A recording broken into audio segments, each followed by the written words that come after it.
Here's your WNEM TV5 News Update. Good afternoon, everyone. I'm Blake Keller. Here's a look at the top stories we're following today. Investigators still trying to figure out what caused a deadly explosion in Flint this week. It claimed the life of a 4-year-old girl and a 55-year-old woman and put 2 others in the hospital. The blast did damage to more than 24 homes in the area of Hogarth Avenue, forcing nearby families to evacuate and seek shelter. Churches and nonprofits have answered the call from residents in need of help. Hand of God Ministries and Family Promise of Genesee County mobilized to offer assistance to impacted families. Along with United Way of Genesee County, they're collecting donations for the people who need it most.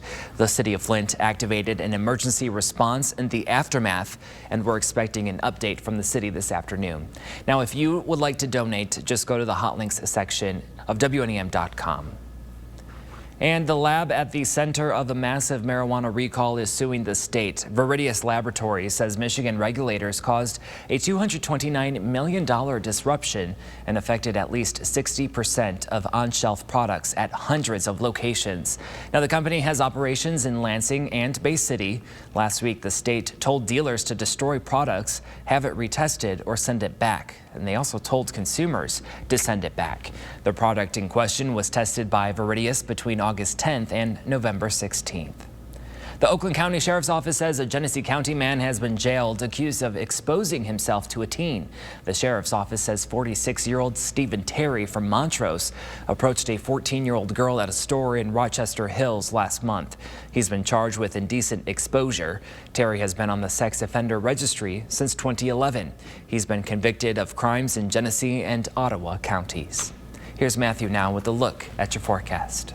Thank you, Blake. Happy Wednesday, Mid-Michigan. If you're hitting the roadways for the holiday on this Wednesday, we'll be staying dry just with more clouds building in through the afternoon. Temperatures also milder than what we've been used to so far this week. That's just ahead of a cold front and a low pressure system that is currently over Minnesota, which will bring in a chance for some showers and eventually some lake effect snow showers on the holiday itself. So the first one 5 hour by hour showing again just those clouds building in the rest of the day. A few sprinkles might be possible in the thumb by around 5 o'clock today, but I think just with how dry our air is, I think it'll be very hard to see any precipitation reaching the ground.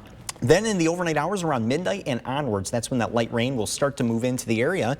And then during the daytime on Thursday, that cold front moves through around mid-afternoon. And with that cold air rushing in behind it, that's where we see our typical lake effect snow bands setting up behind that system. So for your Wednesday, we'll have a high of 47 degrees, but some wind gusts out of the south-southwest at around 30 miles per hour will make it feel more like the upper 30s throughout the rest of the afternoon. So still bundle up out there. Tonight we'll have a low of 44 degrees, and that temperature actually staying pretty steady for tonight ahead of that cold front, but then the cold front moves through on Thanksgiving, and it'll also be dropping our temperatures throughout the day. We'll be into the 30s by sundown on Thanksgiving there.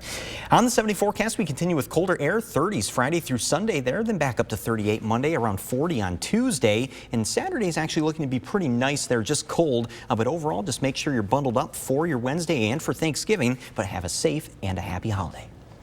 Remember to tune into WNEM TV5 on air and online 24/7 for the latest news, weather, and information.